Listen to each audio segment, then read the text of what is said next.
Alright, so in today's video, we are going to continue with the question 5 of the 2023 Applied Mechanics Examination question of the Rivers State University, Port Harcourt, Nigeria. So let's take a look at the question. Question says, determine the force P required to raise the block B in figure 5, given that the coefficient of static friction is 0.35 between all surfaces of contact. All right, so you're giving the wedge system here. This is actually a friction and wedge analysis. So this is the wedge. Actually, the block A is simply the wedge, and the block B is the load which we are lifting by the application of what this effort or this little load P. So the block A actually is a wedge. Okay, when you apply a load on this block A, when you apply a force, when you apply an effort or a force on this block A, which is a wedge, it pushes this load, block B, up the plane or down the plane, which is the idea of wedge friction. Now, we are asked to find the value of this force or the magnitude of this force, which is propelling what? This motion. Now, in analyzing a wedge friction, all you need to do is simply consider each of the diagrams separately. For instance, the block A and the block B, you consider them separately, do their equilibrium diagram, and employ all the equilibrium equations you know on each of these diagrams. So we are going to start with block A. As usual, whenever a problem is given to you in applied mechanics, you always start with what? Your free body diagram. So you start with FBD of block A, free body diagram of block A. So we are starting with block A. You simply draw out the given block and show all the hidden forces on the system. So you have this is block A, something like this. You have something like this to be block A. All right, the angle here is 10 degrees. Sorry, the angle here is 10 degrees, as can be seen there. Angle of inclination is 10 degrees. Now, mind you, block A is resting on a surface, and whenever two surfaces are in contact, there is bound to always be a normal reaction at 90 degrees to the surface in contact. Whenever two surfaces are in contact, there is bound to be a normal reaction. I have this block A resting on this surface. So far block A is resting on this surface, there is always going to be a normal reaction. That reaction always acts at 90 degrees to the surface. So we have a normal reaction here.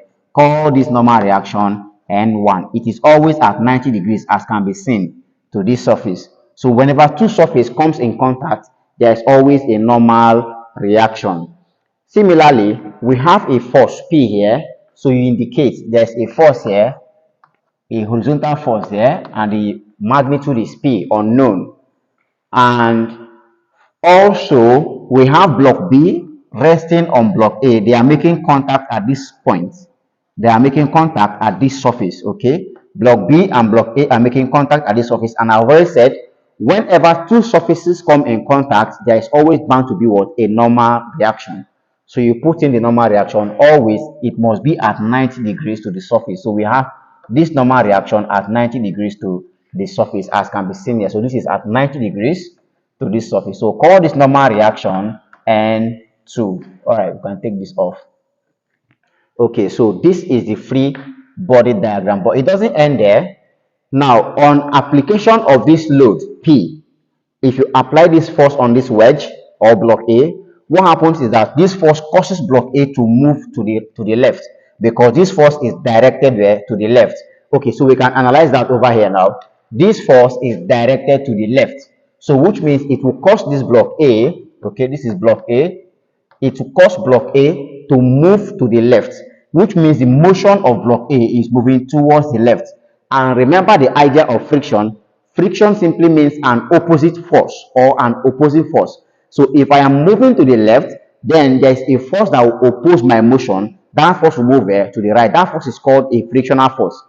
Since I have a normal reaction here and these two surfaces are in contact, again, whenever two surfaces are in contact, one, there is bound to be a normal reaction. Secondly, when a load is applied, there is always bound to be what? A frictional force on each of those points of contact. On each of the points of contact, there is bound to be what? A frictional force. So if this load is propelling this block to move to the left, which means on this surface, which I have two surfaces in contact under here, there is bound to be a frictional force that will move there to the right. So simply call this F F1. Since here is N1, call this F1. Since this load is moving to the left and this is purely a horizontal plane, that means I'm also going to have a frictional force that moves here to the right. To the right, yes. Okay, so we simply call that F1. Similarly, this surface is in contact. Remember, these two surfaces are in contact. Block B and block A are in contact at this surface. Since they are in contact, which means if this load is pushing this wedge to move to the left, on this contact surface, I will also have a frictional force because motion on this plane now is down. Motion on this plane is inclined, sorry. Because motion on this plane now is inclined. Since motion on this plane is inclined, if this load or this force P is propelling block A to move to the left, it means I will have a frictional force that move here up the plane to the right, but now up the plane, because wherever two surfaces comes in contact, there is a normal reaction, and if a load is applied on those or on the body, then the surfaces that are in contact will experience frictional force, and frictional force is always opposite the motion. So if this load is applied here and motion on this plane is inclined, because this is an inclined plane, that means frictional force will act here up the plane. So it means we are going to be having frictional force up the plane. So call this what? F2, since this is N2. Call here F2. So in all, whenever two surfaces are in contact, there is not just a normal reaction, but there is also bound to be what? A frictional force. If a load is applied, there is bound to be a frictional force on all the surfaces in contact, and that frictional force will act against the what? Motion or direction of motion of the force. So this becomes your free body diagram for block A.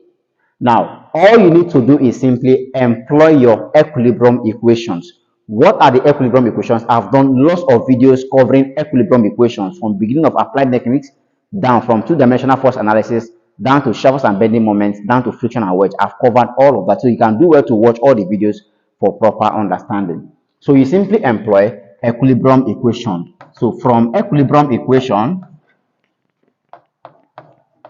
okay, from equilibrium equation, the first equilibrium equation, we have summation of horizontal forces, summation f of x is equal to what? 0. Now, in the case of friction, when we did shovels and bending moment, I said summation f of x is equal to 0 when forces that point to the right is positive, whereas forces that point to the left is negative.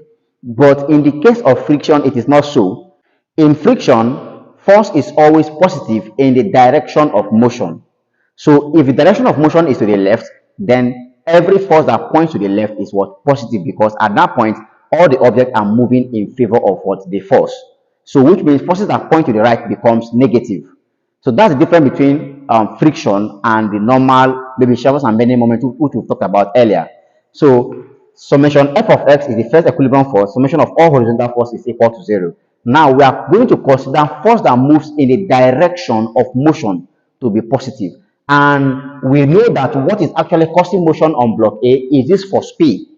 It is when this force is applied that this load is being lifted up. Block B can now be either lifted up or what? Lifted down. Okay, so everything on this system depends on what this load, which means the motion of the block A is where? To the left. So in that case, force that point to the left are considered positive, whereas force that point to the right are considered negative in this case, because motion is where? To the left. All right. Another thing to consider is, notice now that motion here is inclined. I have normal reaction 2 and frictional force 2. They are both inclined. Whereas motion here is purely, like frictional force here is purely horizontal. The normal reaction N1 here is purely vertical. The load itself P is purely what? Horizontal. So all we need to do at this point is, these forces that are inclined, N2 and F2, all we need to do is to what? Resolve them to be what? Purely horizontal and purely vertical. That is all we need to do. So you simply resolve these forces to be purely horizontal and purely vertical. How do you do this? By simply drawing an imaginary line. So you draw an imaginary vertical line. Okay, something like this. You can draw an imaginary vertical line or a broken line. Now, the angle between the normal reaction and the vertical line is always taken as the angle of inclination. the angle between the normal reaction and the vertical line is always taken as the angle of inclination. So if this is a vertical line and this is a normal reaction, then that means this angle between the normal reaction and the vertical line is always taken as the angle of inclination, 10 degrees. So this angle is simply 10 degrees. Okay, that is not visible enough. We can do that over here now. So I have my normal reaction. Now, mind you, another thing to note is the normal reaction force and the frictional forces are always at 90 degrees to one another. Keep that in mind. The normal reaction force and the frictional force are always at 90 degrees to one another.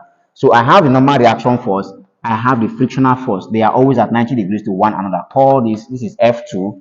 Now I said you draw an imaginary what? Vertical line.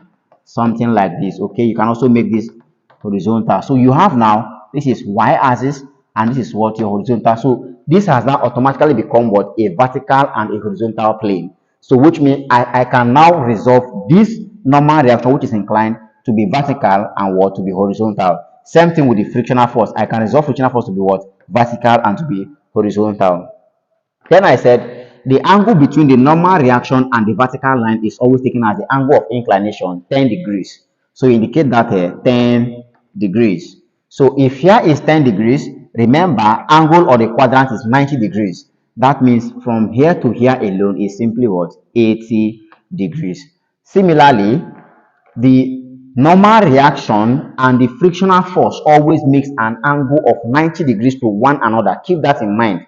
So we have this is the normal reaction line, this is the frictional force. Two of them are making an angle of what? 90 degrees. So if here is 10 degrees, that means this is also what? 80 degrees. And hence, this angle here is also what? 10 degrees. So all we need to do at this point is resolve the frictional force and the normal reaction force purely vertical and purely horizontal. Okay, so we can do that over here now. Now, I've said in my two-dimensional force analysis videos that to resolve a force in a vertical axis or horizontal axis, all you need to do is hold the tip of the arrow of the force and pull it to meet any of the direction you want to incline or you want to resolve it to, sorry. Pull it to any of the direction you want to resolve it to. Now, the first thing to consider is the direction of the arrow. If it points to the right or it points to the left. But in this case now, since we are talking about friction, it must point to the left to be what? Positive, because the motion of the block is to the left. So if it points to the left horizontally, it is positive. If it points to the right, it is negative. Then if it passes through any angle to get to that particular direction you're resolving to, then it becomes what? You multiply the force by cosine of the angle it passes through. So we did all of this in our two-dimensional force analysis videos. All right. Now, I want to resolve the normal reaction to be purely vertical. Remember the direction of the arrow. It is pointing downwards. So you pull this force to meet, this is the vertical line. Now, you pull the force to meet the vertical line closer to each quadrant. This force is on the second quadrant. The vertical line close to the second quadrant is what? This particular line and not this one under. So you can't pull this force all the way to this point. You cannot. It has to be the vertical line closer to the quadrant. So if I pull this force to meet this line, observe the arrow direction. This arrow points where? Downwards. This arrow points downwards. If I pull this force to meet the vertical line, this is the vertical line closer to each quadrant. This arrow points downwards. So which means vertically, this force is pointing downwards. And whenever a force points downward vertically, that force is negative. So it means that my normal reaction points vertically downward. So you can put it down here. It points vertically downward and it passes through what? This angle, 10 degrees. It moves all the way from here to this point to meet the vertical line, covering this angle, 10 degrees. So you multiply the force by cosine of the angle it passes through. It becomes what? N2 times cos 10. It's as simple as this. Then resolving N2 now, still the normal reaction force horizontally. Hold the tip of the arrow, pull the force to meet the horizontal line closer to each quadrant. The horizontal line closer to this second quadrant is simply what? This horizontal line. Now, observe the arrow direction. If I pull this force all the way from here till it meets this horizontal line, remember the normal reaction is pointing outward here. It's pointing inward, sorry, here. So if I pull it to meet this horizontal line, this force points where? To the right. This force points to the right.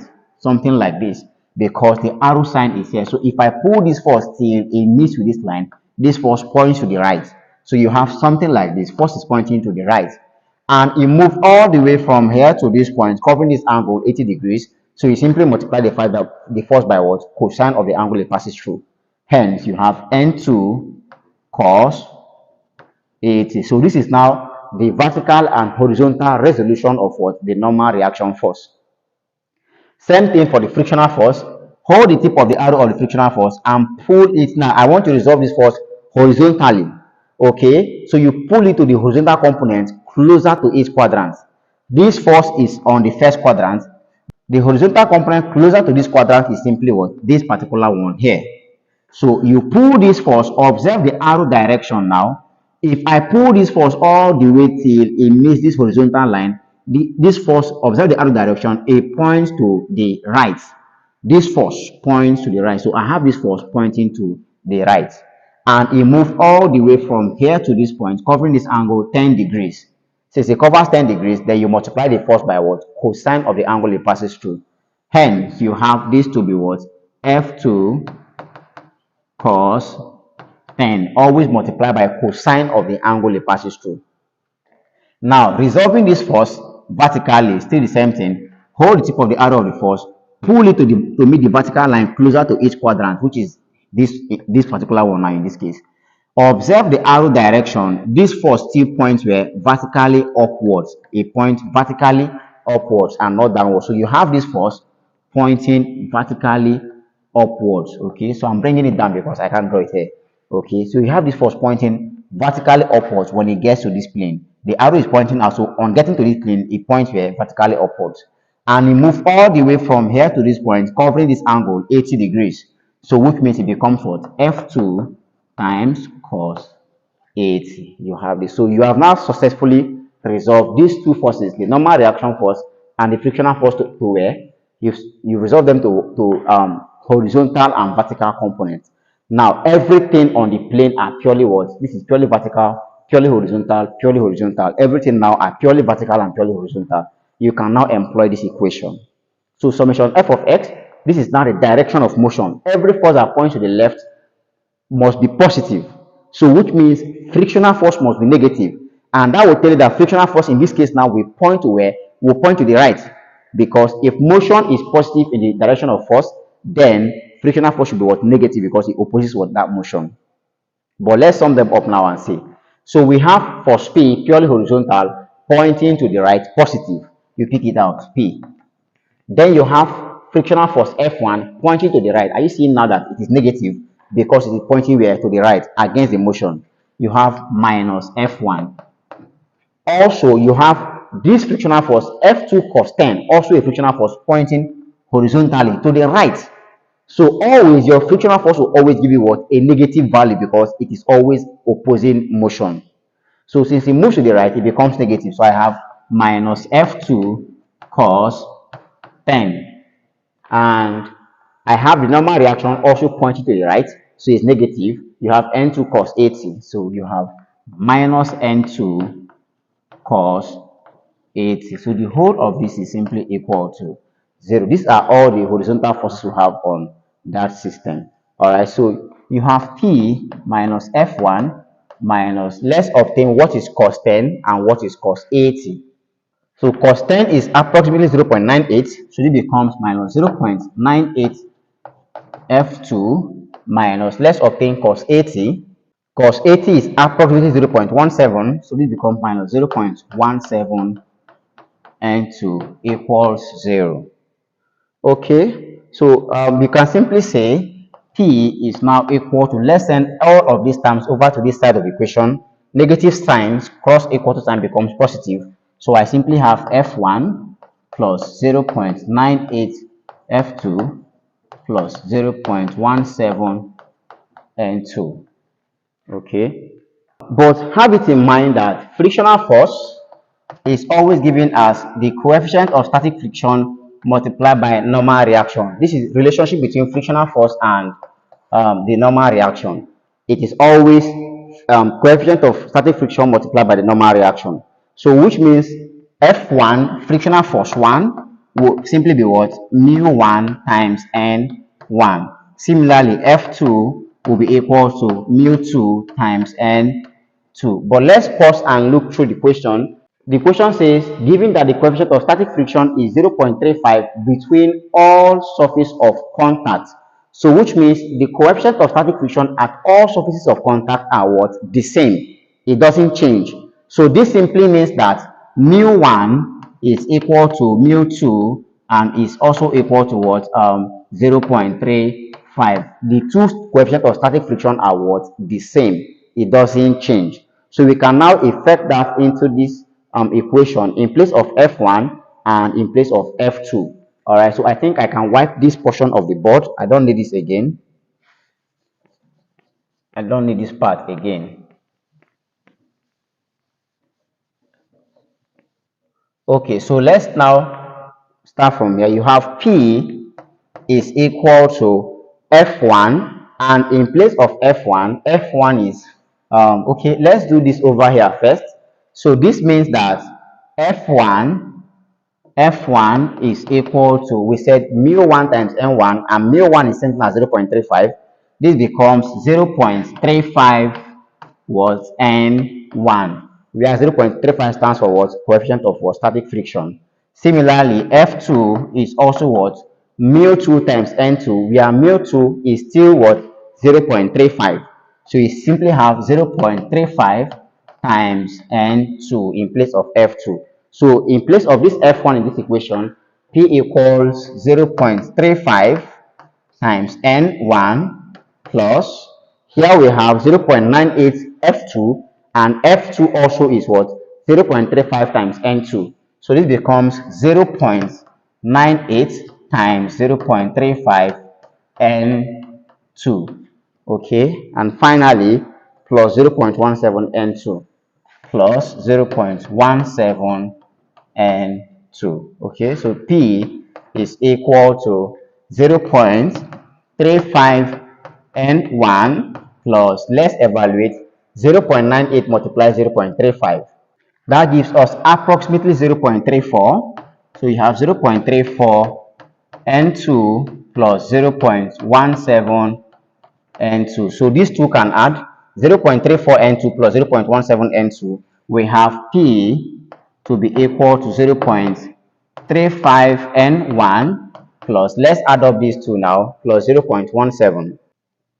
That gives us 0.51 and 2. So you can keep this equation for P, okay, or we can take it down here. So P is actually 0.35 n1 plus 0.51 n2. Call this equation 1. All right, so all we need to do now is very clear. This is the value of P, but we need to find n1 and we need to find what n2 is. If we're able to get these two and put them back into this equation, we can find the value of P. So we are done with what? Horizontal summation. Okay, that's the first equilibrium force. The next equilibrium force is now to sum here vertical forces together. So we can still do that over here. All right, so the second equilibrium force is summation F of y is equal to 0. Now, since motion is neither upwards nor downwards, then the law for summation of vertical forces remains the same. Vertically upward force remains positive and downward force remains negative. Since motion is not in this direction, then this law maintains its own condition. Vertically upward forces are positive, downward forces are negative. So all you need to do is simple. You pick out the first free body diagram of the first block or the first diagram, then carry out your equilibrium equation, summation of horizontal force, summation of vertical force, you're done. You move to the next diagram, do the same thing, summation of horizontal force, summation of vertical force, you're done. Then try to relate everything you get from it and see where it leads you to. Okay, so let's now consider the vertical reaction for what? This same block A. For the vertical reaction, I have my normal reaction N1 pointing vertically upward, so it's positive. You indicate N1. And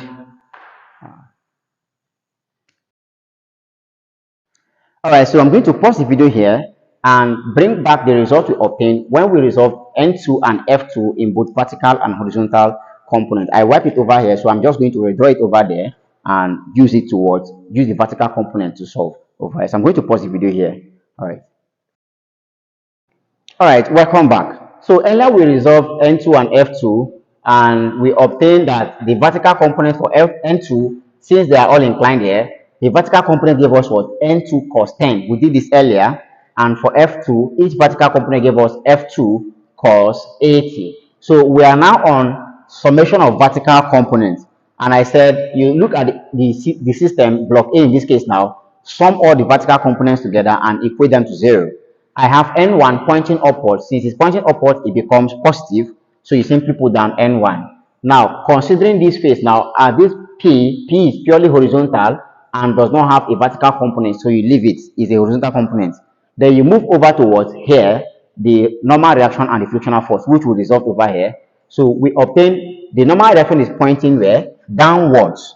Since it's pointing downwards, it becomes negative. The value is what? N2 cos 10. So you simply have minus N2 cos 10. You put this down. Similarly, I have force F2, frictional force F2 pointing upwards. Since it's pointing upwards, it becomes positive, and the value gave us F2 cos 80. So you have plus F2 cos 80. So these are all the vertical forces on this system. You simply equate this towards 0. So you have here N1 is okay minus N2. Now cos 10, okay, cos 10, we obtain cos 10 earlier as 0.98. So this becomes 0.98 N2 plus I have F2 here, and F2, remember we obtained F2 as 0.35 N2. So in place of F2 here, you have 0.35 N2 multiplied by cos 80, okay, and cos 80 gave us 0.17. Cos 80 gave us 0.17, so multiply by 0.17. The whole of this is equal to 0. Okay, so N1 minus 0.98 N2 plus, now let's obtain 0.35 multiply 0.17. That gives us 0.06 N2, and this is equal to 0. So we simply evaluate. This is 0.9 minus 0.98 N2 plus 0.06 N2. So let's evaluate that too. Minus 0.98. That simply gives us, you have here N1 minus 0.92 N2, and this is equal to 0. So this simply means that, of course, minus 0.98 N2 plus 0.06 N2 gives us minus 0.92 N2. So you can simply send minus 0.92 N2 over to this side of the equation. So this implies that N1 is equal to negative sign, cross and equal to sign becomes positive. So I have 0.92 N2. So you can simply call this equation 2. Okay, so this equation is for what? The normal reaction. You can call that equation 2, which means we have gotten a value for the first normal reaction, N1. Hence, you can put that value in place of N1 here, and you have N1, you have every time set to be in terms of N2. Okay, you can put it over here. Okay, let's do that at once. So putting N1, since we know the value of N1, substituting N1 into equation 1, you're going to have P, okay, to be equal to, we had it here to be 0.35 N1.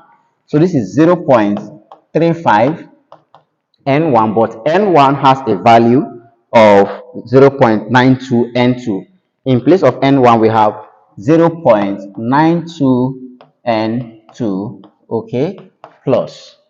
You have here 0.51 N2, 0.51 N2. Okay, so let's evaluate. This simply gives us P to be equal to 0.35 multiplies 0.92. That gives us 0.32 N2 plus 0.51 N1. So let's add this all up now. 0.32 plus 0.51. Alright, so P becomes 0.32 N2 plus 0.51 N2. That gives us 0.83 N2. Hence, you can keep that equation somewhere for P2. You can keep that equation somewhere for P. All right, so P is simply equal to 0.82, 0.83 N2. All right, so you can simply call this equation 3. So all we are looking for now is what? N2. So we are done with equilibrium analysis for what? Block A. We can now clean block A and write the free body diagram or draw the free body diagram of block B and analyze and see what we are going to do. So the only thing we are looking for now is what? N2. If we're able to get a relationship for N2, then we are good to go. All right, so we can wipe every other thing now and redraw. All right, so now we move to free body diagram of block B. So you pull out the block B now, and block B you have something like this.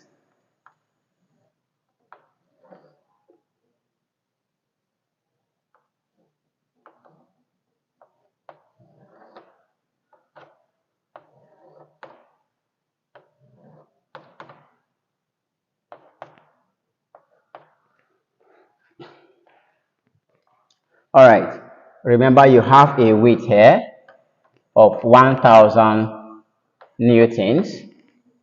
Okay, remember these two surfaces are in contact, block B and block A are in contact. Whenever two surfaces are in contact, you always have a normal reaction at 90 degrees to that surface. So you have a normal reaction at 90 degrees to this surface. Now, mind you, this normal reaction here is the same normal reaction when you consider block A. Remember, we call that normal reaction N2. So the normal reaction here is the same normal reaction when we consider block A. But in this case now, it is now opposite. It still maintains the same theory. It must be at 90 degrees to the surface. So it still remains N2. All right. Similarly, you have this block to be resting on this surface. So whenever two surfaces comes in contact, what happens again? You have a normal reaction. So you have another normal reaction at 90 degrees to the surface. So which means this is going to be now horizontal. Okay, because it must be at 90 degrees to the surface, as can be seen here. It must always be at 90 degrees to the surface. Now, since this is the third normal reaction we are introducing now, you simply call this N3. Remember, the first one was here between block A and this surface. Second one was between block A and block B, which still remain here as N2. So this is the third normal reaction. And finally, as this load P, or as this force P is propelling the block A to move to the left, observe please, if block A is moving to the left, this is an inclined surface. So the aim of this wedge is to pull this load up this plane. So if this block A is compelled by this force to move to the left, it means that the motion of this block will move here. Block B will move to the right. Motion of block B will move to the right. Incline on this incline as well, it will be moving upwards to where till it gets to this top. That's the essence of this wedge. Okay, so if this block or this load is pushing this block to move to the left, it means the block B is moving where? To the right, because of this inclined surface. So the motion of block B is actually where? To the right. Now, it means that motion on the incline is moving upwards on block B. Motion of the incline on block B is moving upwards. That means frictional force on this block B will act where? Downwards. It means frictional force on the block B will act downward, because on this incline, motion on block B is moving upwards. So if motion is moving upwards, then frictional force on this block will move down the plane. So you have this to be what? It still remains what? F2. Same thing, because it's still the same contact surface, block A and block B. So it still remains F2, but now on block B, F2 is acting downwards. Similarly, on this portion, as this object is moving up the plane, and since here is purely vertical and not inclined, that means the motion of this object on this side is moving where? Upwards, purely vertical, upwards. Motion here over the incline is moving inclinedly upwards, but at this vertical plane, the motion is purely where? Vertical, moving upwards. That means frictional force will act where? Downwards on this plane. Frictional force on this side of the block will act downwards. So you have another frictional force acting downwards. Call this F3. So just like we did in the first, you have now F2, of course, F2 and N2 are inclined. This is purely horizontal. This is purely vertical. The wave itself, 1000 Newton, is also purely vertical. So we need to what? Resolve these two reactions. Okay. We need to resolve the normal reaction. Let me draw this well a bit. Okay. N2. So we need to resolve the normal reaction and the frictional force to be what? Purely vertical and purely horizontal. So as usual, like I said, the normal reaction and the frictional force are making an angle of 90 degrees to one another. So you have the frictional force, which is this, F2, which is this, and you have the normal reaction. They are at 90 degrees to one another. So you have the normal reaction, okay, which is this. Call this N2. So they must always be at 90 degrees to one another.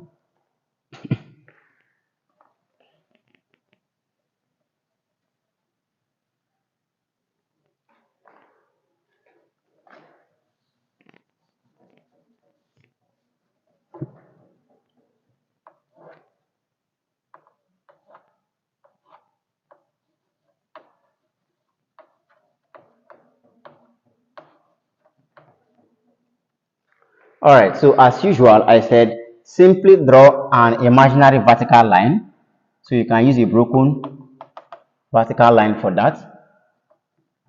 You draw an imaginary vertical line, okay, something like this.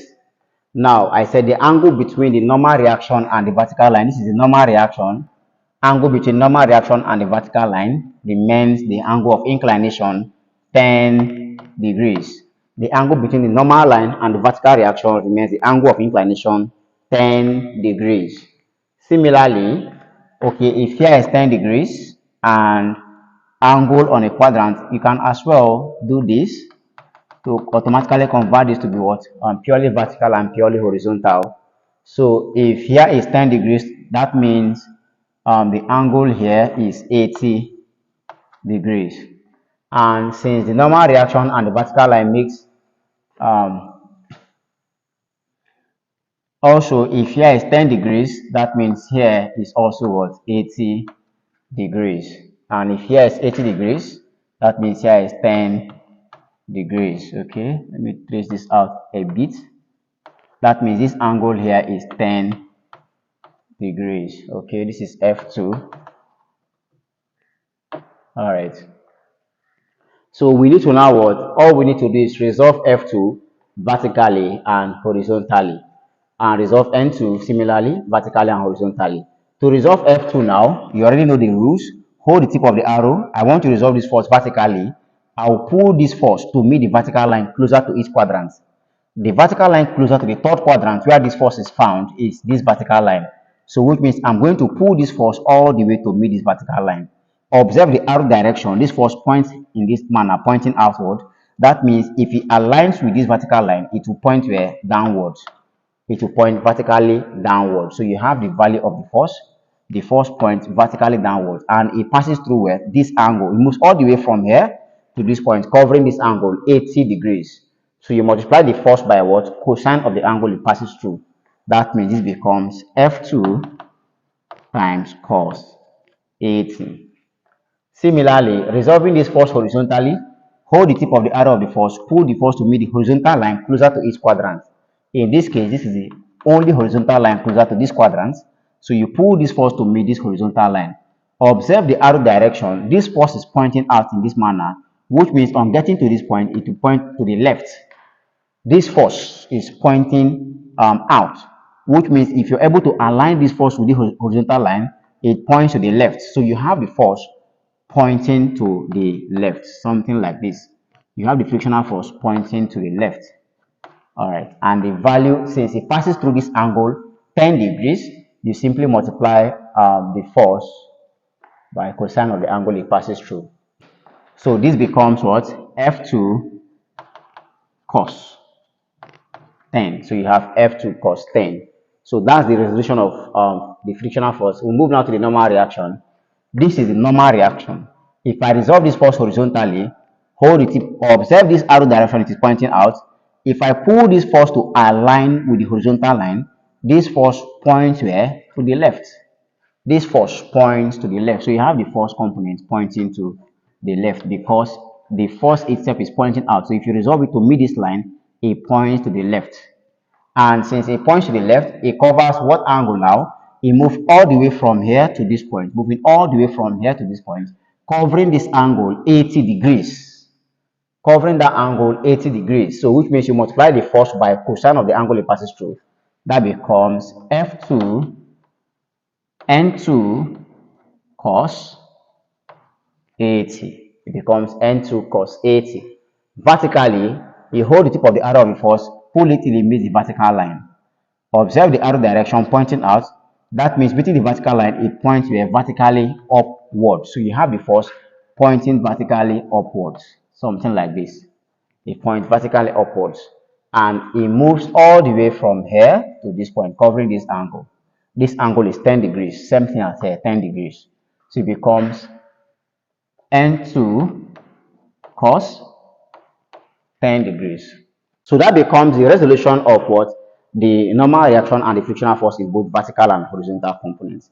So let's start with the horizontal resolution. Summation f of x is equal to 0. Now, mind you, the motion of block B is to the right. We already explained this earlier. Block B has its motion now to the right. So which means every force component that points horizontally to the right is positive, whereas those that point to the left is negative because the motion of block B is to the right. All right, so summation f of x is equal to 0. Force that points to the right considered positive. Those that point to the left are considered negative. So we look through the structure and let's pick all the horizontal components. I have N3 pointing to the right, so it's positive. We put it out, N3. I have, okay, from this resolution, from the resolution, I have F2 cos 10 pointing to the left, so it's negative. F2 cos 10 pointing to the left, so minus F2 cos 10. Similarly, I have N2 cos 80, N2 cos 80 pointing to the left, okay? So minus N2 cos 80. So this is equal to what? 0. All right, so that means not forgetting F2, remember, F2, we did that earlier, is equal to mu2 and 2. And since coefficient of friction is same at all surfaces, then it means this is actually 0.35 times N2. Similarly, F3 will also be what? Mu3 and 3. And since the coefficient of friction is same at all surfaces, then mu3 remains 0.35 times N3. You have something like this. Okay, so let's put all of that together. N3 minus, in place of F2, F2 becomes 0.35 times N2 multiplied by cos 10. Now, what is cos 10? Cos 10 gave us 0.98 minus N2 cos 80 gave us 0.17, and this is equal to 0. So this is N3 minus, let's obtain 0.35 multiplied 0.98. 0.34 N2 minus, this is 0.17 N2, and this is equal to 0. So you have N3. Now let's evaluate minus 0.34 minus 0.17. That gives us minus 0.51 and 2 to be equal to 0. So which means from here we can make N3 subject by sending minus 0.51 N2 over there. So this simply implies that N3 is simply what? 0.51 N2. So you can call this equation 4. So let's put that equation 4 over here. N3 equals 0.51 N2. This is equation 4. All right, so having done this, next thing to do now is summation of vertical forces. So we can still do that over here. We have to now consider summation of vertical forces. All right, so once again, summation f of y equals 0. And since motion is neither vertical nor horizontal, then it means vertical component holds its law positive, vertically downward force is negative. Okay, so we have F3 pointing vertically downwards, it becomes negative, minus F3. We have 1000 newtons pointing vertically downwards, so it's negative, minus 1000. We have, from the vertical resolution here, we have F2 cos 80 pointing vertically downwards, so it's negative, minus F2 cos 80. Similarly, from N2 resolution, we had N2 cos 10 pointing vertically upward, so it's positive, plus N2 cos 10. The whole of this is equal to 0. So we said earlier, F3 is mu3N3, which is equal to 0.35 N3 because mu remains the same at all surfaces. So in place of F3, we have minus 0.35 N3 minus 1000 minus, in place of F2 remains 0.35 N2 multiplied by cos 80, and cos 80 gave us 0.17, okay, plus N2 cos 10. Cos 10 gave us 0.898 N2, and this is equal to 0. All right, so now, not forgetting, N3 is equal to 0.51 N2. So in place of this N3, we'll put in the value as 0.51 N2. That will automatically change everything here to N2. So we have minus 0.35. In place of N3, we have 0.51 N2. Okay, put down minus 1000 minus, now let's obtain 0.35 multiply 0.17. That gives us 0.06 N2 plus 0.98 N2, and this is equal to 0. So let's evaluate. Minus 0.35 multiply 0.51. That gives us approximately minus 0.18 N2 minus 1000 minus 0.06 N2 plus 0.98 N2, and this is equal to 0. So what we'll do at this point is, let's collect like terms, bring all the terms that contains N2 together.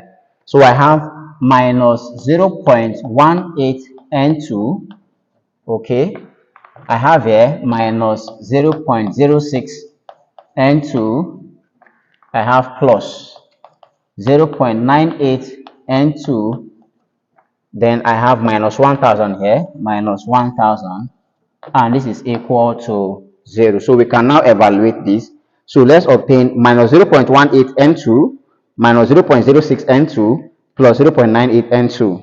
Okay, that simply gives us, let's continue here. That gives us 0.74 N2 minus 1000 to be equal to 0.